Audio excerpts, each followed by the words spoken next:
Buenos días, maestro, no lo escucho. Perdón.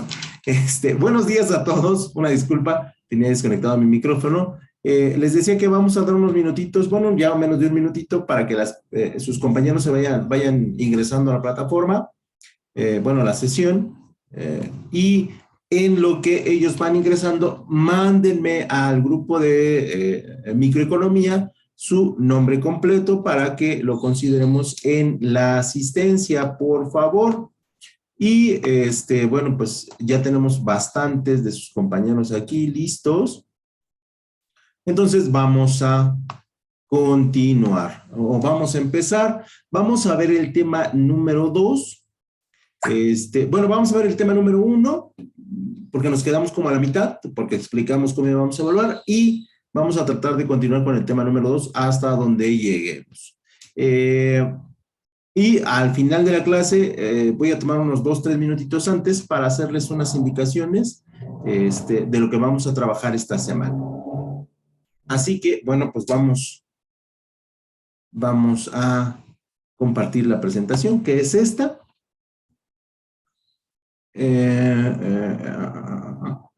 Si no me equivoco, y ustedes corríjanme, que esta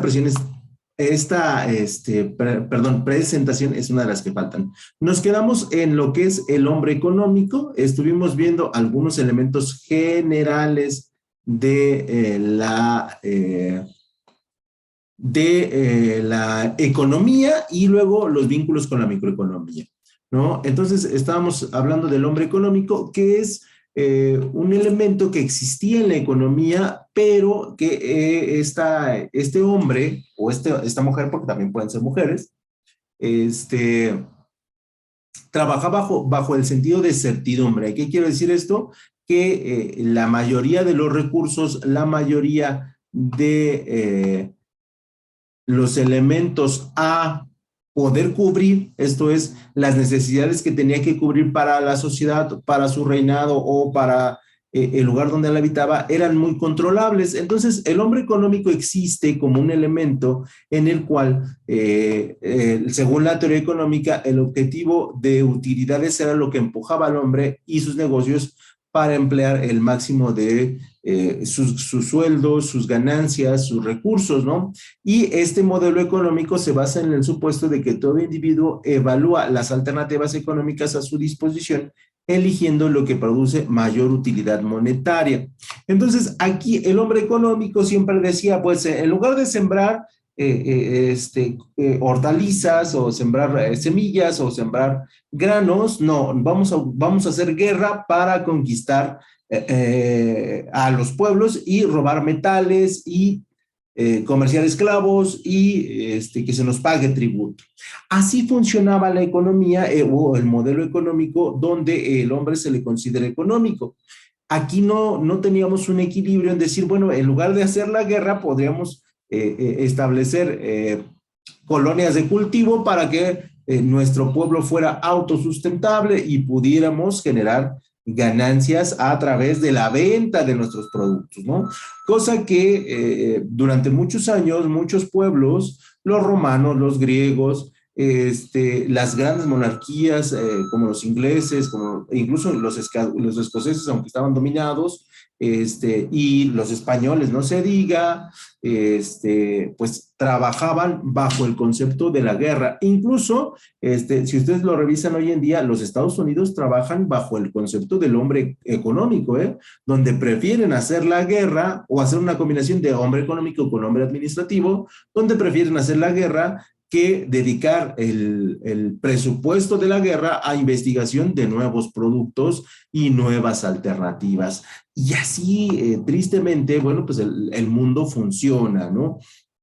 Uno de los presupuestos más altos, si no me equivoco, el 45% del presupuesto se va a la guerra, muchachos, en Estados Unidos. Imagínense nada más la cantidad de dinero que ahí se desperdicia. Entonces, ahí nos quedamos en lo que era el hombre económico y que al final, bueno, pues estos elementos de monarquía, de reinados y de sociedades controladas, funcionaron por mucho tiempo. Incluso, por ejemplo, los nazis también trabajan bajo este concepto, ¿no? Aunque ellos siempre con la bandera de la raza pura y la sensación de purificar al mundo.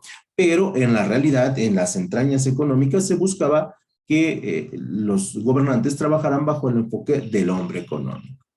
Eso fue lo último que vimos la clase pasada y pasaríamos a lo que es el día de hoy y continuando con el tema número 1, con lo que es el hombre administrativo.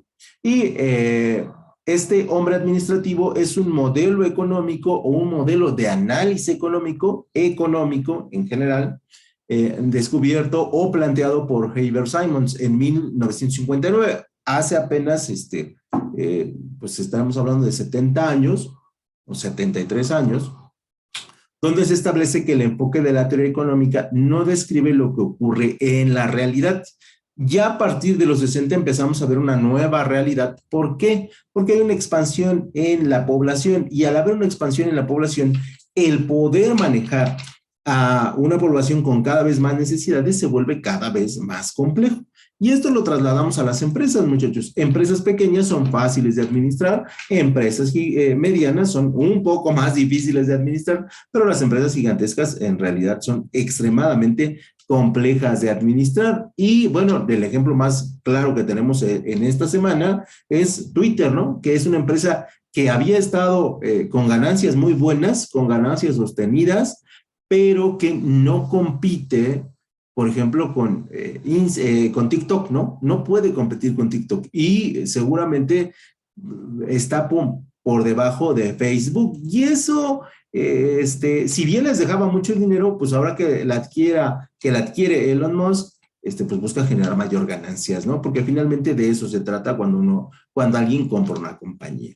Entonces, aquí empezamos a entender que la teoría económica está cambiando porque a mayor población, mayor dificultad, y empezamos a establecer que la toma de decisiones es mucho más compleja y requiere de analizar múltiples alternativas, ¿no? Y en la clase pasada lo platicábamos. ¿Qué decidimos?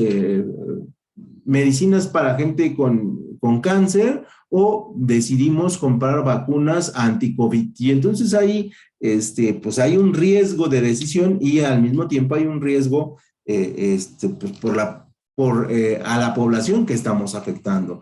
Pero en política, porque la política se mezcla con economía, en política necesitamos forzosamente beneficiar a las mayorías, ¿no? Aunque tristemente pues las minorías también deberían de contar.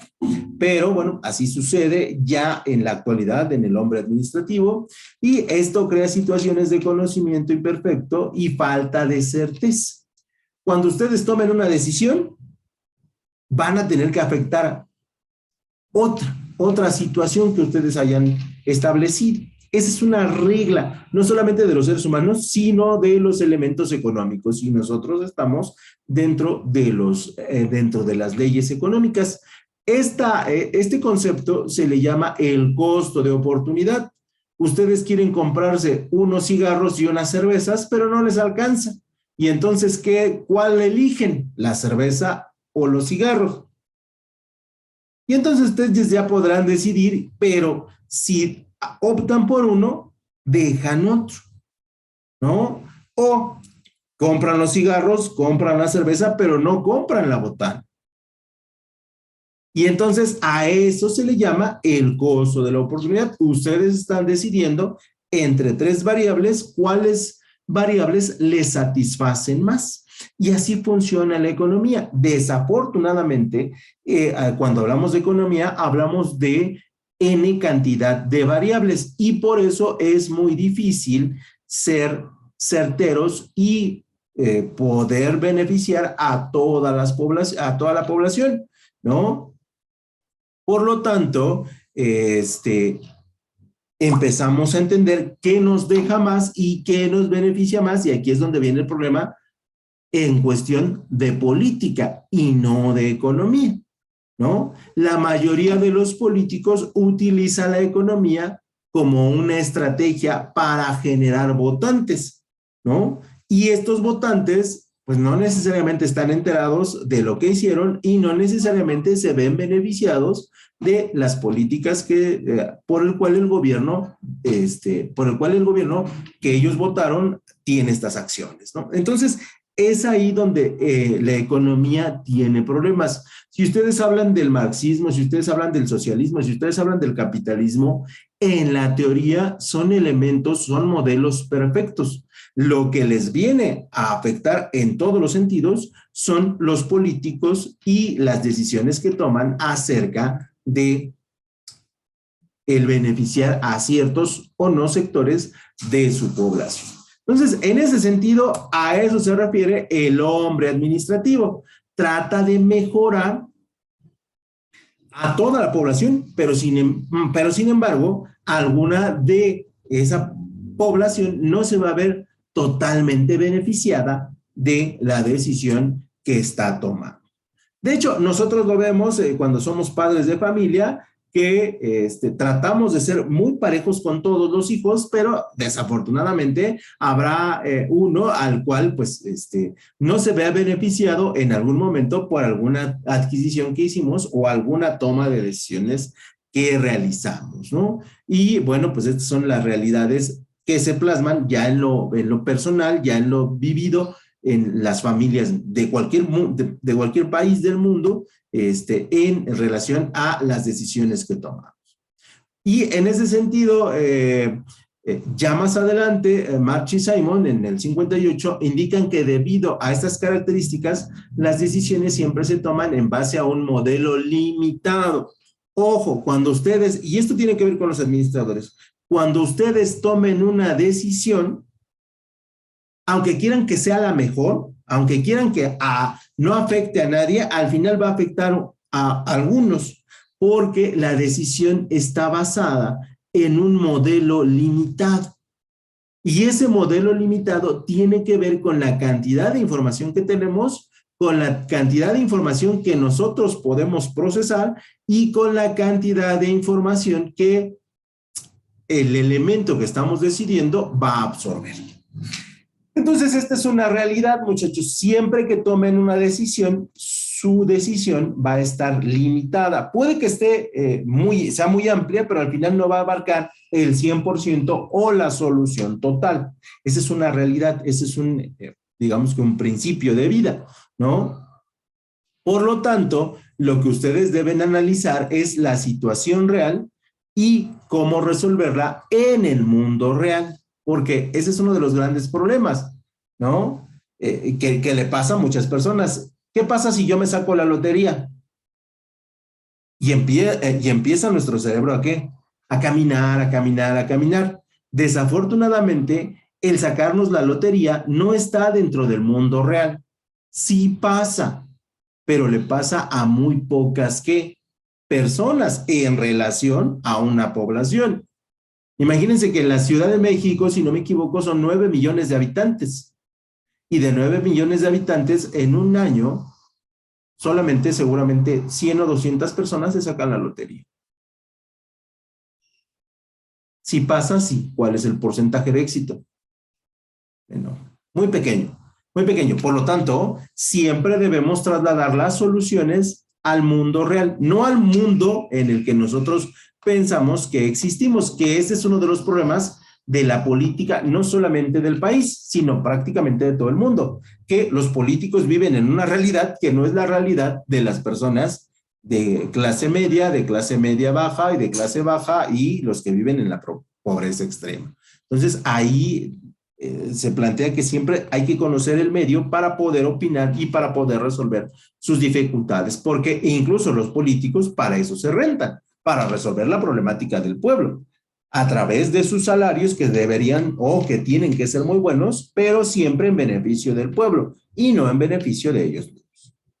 ¿Sale? Por lo tanto, cualquier hombre administrativo debe trabajar y debe existir y debe tomar decisiones bajo el concepto de la racionalidad, ¿no? Y la racionalidad es un elemento que nos caracteriza debido a que somos los seres, en teoría, más pensantes del planeta. Y digo más pensantes porque luego sí hacemos cada cosa que no parecemos racionales. Por lo tanto, en la economía, en la sociología, en la psicología y en la administración existen los principios de racionalidad.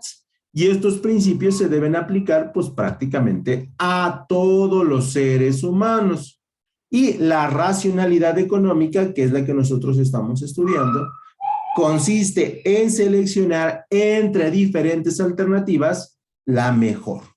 ¿Sale? La mejor en el momento, la mejor bajo las circunstancias, la mejor para beneficiar a un grupo mayor de personas y no a un grupo menor. Por lo tanto, esta selección o selecciones se refieren a objetos económicos, ¿sale? O sea, la racionalidad económica tiene que ver con las necesidades que yo debo cubrir para mí y para las personas a las cuales yo administro como economista, como político, y los recursos que yo tengo disponibles. Siempre basado en estimaciones de valor y de costo, ¿no? En México tenemos un país que es extremadamente rico, nada más que es extremadamente corrupto. Ese es el problema y esa es la realidad. Pero el país genera muchísima riqueza y genera tanta riqueza producido, primero que nada, por la población que tiene y en segundo lugar, producido por el gran dinamismo de su consumo, ¿no? De hecho, seguramente alguno de ustedes, más de uno de ustedes va a ir a comprar algo en el Buen Fin, ¿no? Aunque sea nada más por salir y ver, algo van a consumir, aunque sea un helado. Y entonces, en ese sentido, somos grandes consumistas, ¿no? Y eso hace que la economía sea realmente muy dinámica y, por lo tanto, el país sea muy rico. Porque es rico en personas, es rico en recursos, es rico en población y es rico en tamaño. Y eso siempre le va a ayudar. Por lo tanto, cada sistema económico estima valores y costos. Ojo, siempre que tomen una decisión, muchachos, y esta es regla, siempre que tomen una decisión se debe tomar bajo el valor que me da la decisión que estoy tomando y lo que me va a costar. Siempre, siempre. Y en ese vínculo ustedes pueden determinar si la decisión que están tomando es buena o es mala. Y ese es un principio de la alta gerencia que debe ser tomado siempre, ¿no? Repito, ¿voy a comprarme una cerveza o voy a comprarme unos cigarros? La decisión tiene que ver con el valor que me aporta cada uno de los productos y el costo que yo le tengo que invertir a cada uno de los productos. ¿Voy a comprar pañales desechables marca A o pañales desechables marca B? Ok, trabajamos bajo el concepto de valor y de costo. Esa es regla absoluta para cualquier administrador y es necesaria que ustedes la tengan en cuenta porque en futuros cursos o en futuras materias van a tener que pensar así. Por lo tanto, la racionalidad tiene esa peculiaridad y entonces hay diferentes tipos de racionalidades. Unas a las cuales no podemos escapar y a otras a las cuales podemos pulir. Primero que nada tenemos la racionalidad natural. Y aquí son las leyes naturales, físicas, las cuales determinan qué acción tomar, ¿no? Nosotros, muchas de nuestras decisiones están basadas en las leyes naturales, en lo que nosotros conocemos como los instintos. Y luego también, para poder tomar decisiones racionales naturales, tenemos que observar las leyes físicas, ¿no? Y las leyes físicas y biológicas sí nos dan ciertos parámetros que nosotros no podemos romper, ¿no? Quisiéramos fabricar aviones supersónicos, pero no tenemos los combustibles necesarios para hacerlo. Quisiéramos construir barcos mucho más económicos, pero hasta hoy no hemos inventado productos derivados del acero que sean más baratos y más económicos. Quisiéramos curar el cáncer, pero no tenemos la capacidad técnica para poder hacerlo. E incluso a lo mejor a los países no les interesa, por cuestiones de costo y de valor, poder curar el cáncer. O la diabetes, ¿no? Que también es una de las enfermedades más terribles que se podrían presentar para los seres humanos. Entonces, este tipo de racionalidad tiene que ver con las leyes naturales y físicas a las cuales estamos sujetos como seres humanos. Luego, nosotros vamos a tener la racionalidad instintiva, que se mezcla con la natural. Y en este sistema, el individuo toma inconscientemente decisiones en función de información que se ha almacenado involuntariamente en su cerebro en forma de saber, ¿no? Y aquí espero no ser grosero, pero tengo 15 años y soy un adolescente en plena secundaria y el instinto me dice que tengo que reproducirme, ¿no? Y entonces a los 15 años soy papá. Así funciona, ¿no? Y esto se da en sociedades donde la educación es muy precaria, pero sucede, ¿no? Tengo 12, 13 años, ¿no? Y vivo en un pueblo muy lejano de Oaxaca, ¿no? En uno de los municipios más alejados de Oaxaca, y entonces la educación tarda en llegar, y tengo hijos a los 13, 14 años, 15, ¿no? Y entonces aquí no los podemos culpar porque estamos hablando de la racionalidad instintiva, ¿no? El individuo considera que es lo correcto, que es lo normal, tener hijos a esta edad y, bueno, todas las consecuencias que esto origina. Aquí la gente pensante de Oaxaca y de Chiapas y de Tabasco y de Veracruz y prácticamente de todo el territorio debería de crear políticas y generar esquemas de valor donde la población tiene hijos a edades más tardías, ¿no? Aunque a lo mejor por políticas económicas esto no sea lo mejor, ¿no? Porque un país con mucha población es un país poderoso en muchos sentidos. Después tenemos lo que es la racionalidad tradicional, que esta parte de lo que nuestros papás, nuestros abuelos y el entorno donde vivimos nos determina qué es, ¿no? Incluso la religión también determina nuestra manera de pensar racional. Tradicional, donde, y vuelvo a hacer hincapié en, espero no ser incorrecto políticamente, donde en pleno 2022 habrá quien diga que los homosexuales les da, les da urticaria, ¿no? Les da así como un sentimiento de no me gusta esta gente, ¿no? Y igualmente pasa con las mujeres que les gustan las mujeres, ¿no? O sea, hay una tradición en la cual se me enseñó, ¿no? Y me voy a poner de ejemplo para no ser incorrecto, en el que la gente me enseñó que ser homosexual es un pecado. Y entonces ahí nosotros estamos aplicando la racionalidad tradicional, que cada vez va yéndose más lejana, ¿no? Que de repente ven a un muchacho con tatuajes y le tienen miedo, ¿no? Cuando a lo mejor ya hoy en 2022 no es necesario tenerle miedo a una persona con tatuajes, ¿no? Porque ya no representa lo que representaba hace 30 o 40 años. Y entonces, pero nosotros seguimos pensando de manera tradicional. Pero repito, yo siento, o en mi pequeña esfera social, que cada vez es menor. Luego tenemos una cosa que nos ha hecho mucho daño, que es la racionalidad política, que repito, todos los políticos toman las grandes decisiones en función del costo y del valor. Y estas decisiones de costo-valor son las que determinan las políticas públicas. Estas políticas públicas que pueden hacer que una sociedad avance o pueden hacer que una sociedad permanezca estática o que una sociedad retroceda. Nosotros hoy tenemos un proceso de cambio que, si bien no parece, en mi particular punto de vista, tan claro, sí denota un avance de las políticas de sexenios anteriores, ¿no? Y al final de cuentas, lo importante o lo interesante sería saber si la población en general siente que vive mejor que antes o si genuinamente siente que está igual que antes, ¿no? Y ahí estableceríamos si las políticas públicas han dado la solución a los problemas que todos tenemos, ¿no?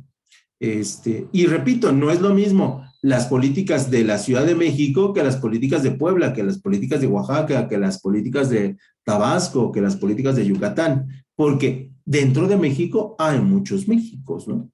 Ustedes van a la Ciudad de México y ven internet gratis en las calles, y ven trolebuses elevados, y ven cablebuses elevados, y ven el metro, y ven el transporte público y el trolebús, y ven hospitales, y ven escuelas, y ven mercados y todos llenos, y, o sea, sí se ve una economía bollante, pero váyanse a Yucatán, a un pueblito, a una ranchería, y vamos a ver otro México. Entonces, es ahí donde el político debe observar todas estas características para identificar qué es lo que necesita cada una de las poblaciones a las cuales pertenece el país.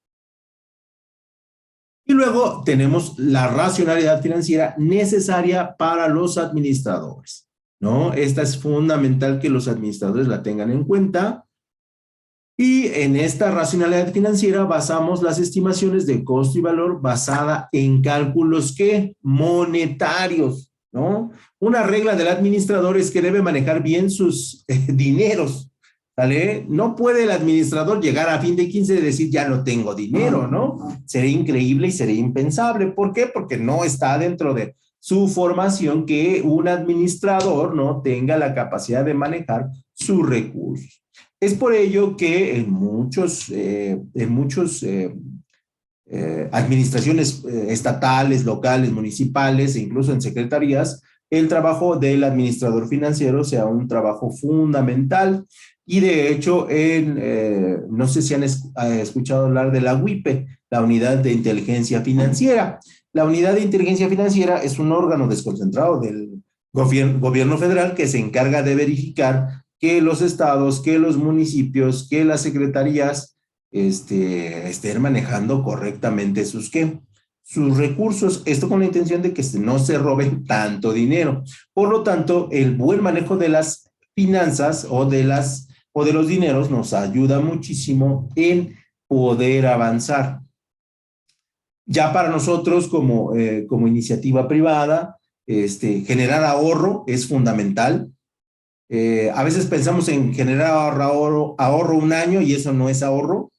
Necesitamos ahorrar 5 o 6 años seguidos, y ahí cuando veamos la cantidad de dinero que ahorramos en 5 y 6 años nos vamos a dar cuenta que ahorrar sí funciona, ¿no? Pero tenemos la mala costumbre de no hacerlo, de creer que el dinero no alcanza, aunque sí hay dinero que nosotros desperdiciamos. Hay dinero que normalmente se fuga porque estamos muy acostumbrados a decir, si no gasto hoy, ¿qué tal si mañana no estoy, no? Y entonces optamos por gastárnoslo de inmediato, ¿no? Y esa es una de las formas en que pues, la gente nunca tiene un ahorro, y sí es importantísimo.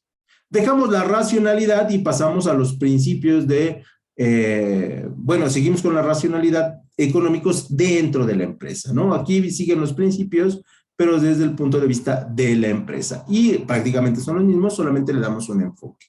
Y aquí decimos que las diversas racionalidades se apoyan unas de otras, ¿no? Tenemos racionalidad financiera, más política, más instintiva, más tradicional, ¿no? Sí surge esta racionalidad cuando nosotros tomamos decisiones y opiniones.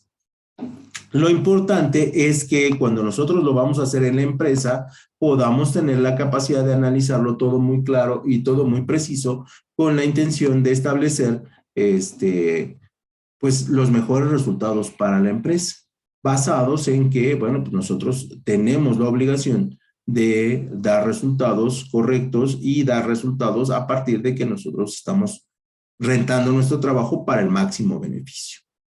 Dejamos la racionalidad y hablamos de la importancia de la microeconomía, ¿no? Y cuando hablamos de la microeconomía, ya entrando propiamente en la materia, fíjense, apenas vamos a entrar en la materia, y decimos que la microeconomía nos permite estudiar de manera útil y racional los recursos, entre ellos los factores de producción.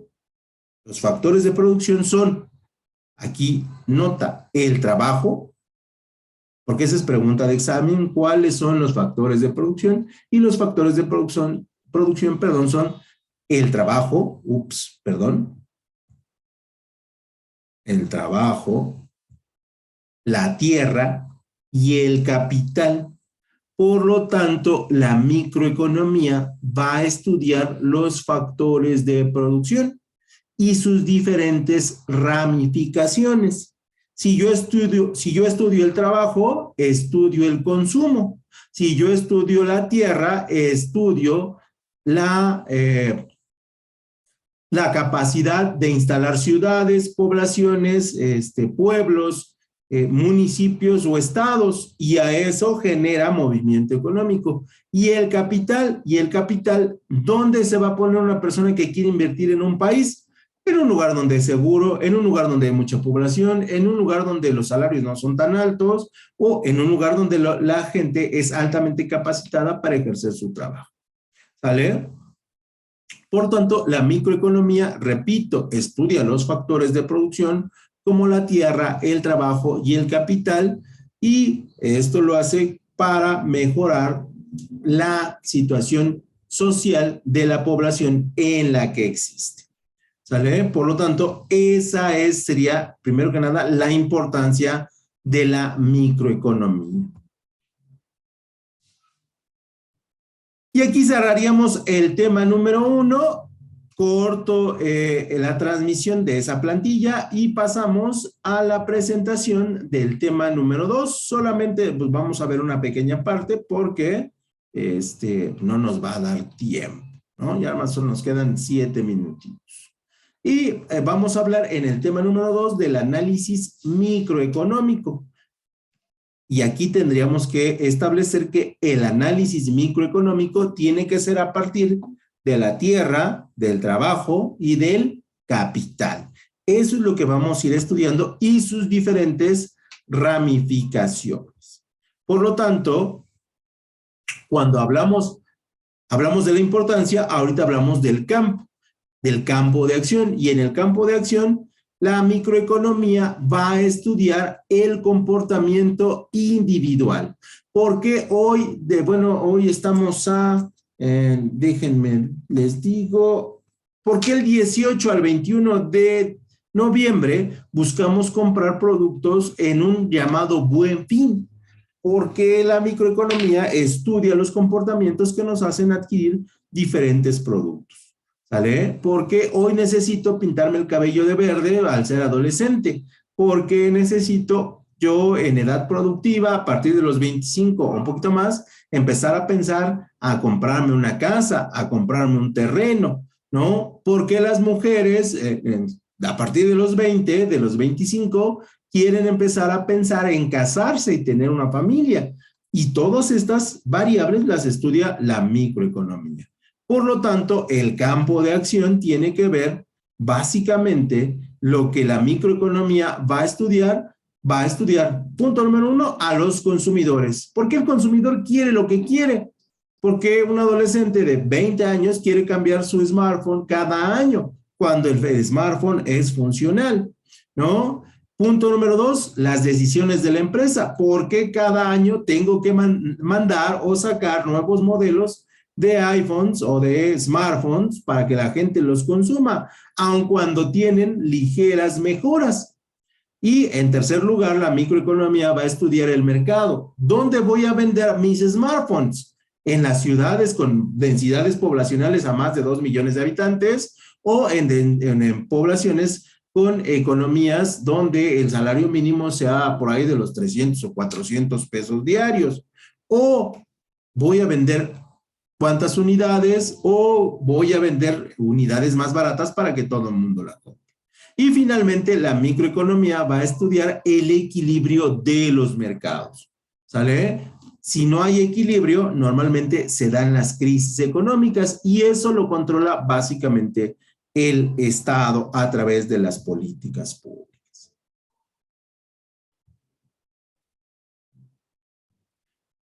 Por lo tanto, el campo de acción de la microeconomía tiene que ver con la microeconomía está ligada fuertemente con lo que es la política.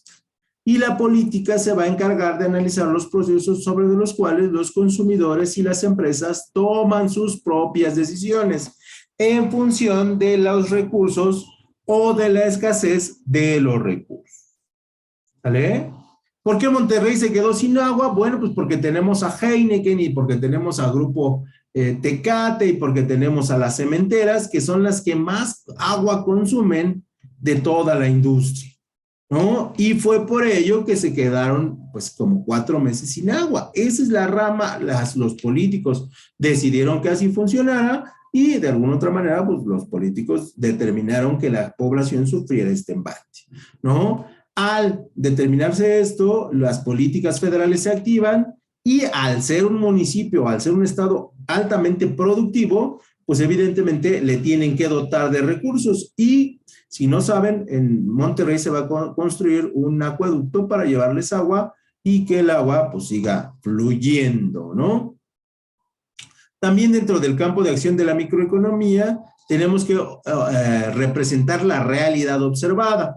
La microeconomía elabora los modelos de una manera simplificada mediante la formulación de hipótesis sobre el comportamiento de los agentes económicos. ¿Quiénes son los agentes económicos más importantes? Los individuos, los consumidores y las familias. Luego de ahí le siguen las empresas.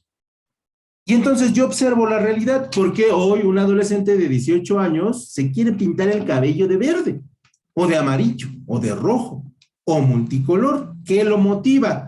Y si alguien lo quiere, pues entonces yo lo fabrico, ¿no? Porque hoy los muchachos se quieren tatuar pues prácticamente el 40, 50, 70% de su cuerpo. ¿Qué los motiva? Porque hoy las mujeres quieren tomar un rol más preponderante en la toma de decisiones de la familia, de su persona y de su seguridad. Y todas estas son realidades observadas que los políticos deben de consumir. Porque hoy en día la gente ya no debe fumar, ¿no? ¿Cuál es la motivación observada en la realidad? Y eso lo va a estudiar la microeconomía. Por lo tanto, el campo de acción de la microeconomía se fundamenta en la teoría del consumidor y la microeconomía estudia la elección de qué es lo que él quiere, cuándo lo quiere y cómo lo quiere. Y a esto se le conoce como la cesta óptima. Un hombre de 20 años entra al súper y va a comprar cosas distintas que un hombre de 35 años casado y con 3 hijos. Más sin embargo, para los dos, cuando entran al súper, pues van a poder adquirir sus diferentes productos. Hasta ahí le vamos a dejar, muchachos. Tenemos que hacer algunas indicaciones y nos vamos a ir rapidísimamente. Indicación número 1, ahorita que termine la clase, les mando el tema número 1 en PDF para que tengan su resumen y el lunes les mando el tema número 3. La siguiente semana, si no me equivoco, hay examen y voy a subir a la plataforma la guía para que puedan contestar su examen. ¿Estamos de acuerdo? Y el día sábado hacen examen y el día lunes de la siguiente semana yo les envío sus resultados del primer parcial. ¿Dudas? Porque se me va a cortar. No, profesor, No. ninguna. No. Ok, bueno, pues entonces, buen fin de semana, compren algo en el Buen Fin para que activen la economía. Gasten, muchachos, gasten. Gracias. Cuídense mucho, buen provecho. Gracias. Profesor.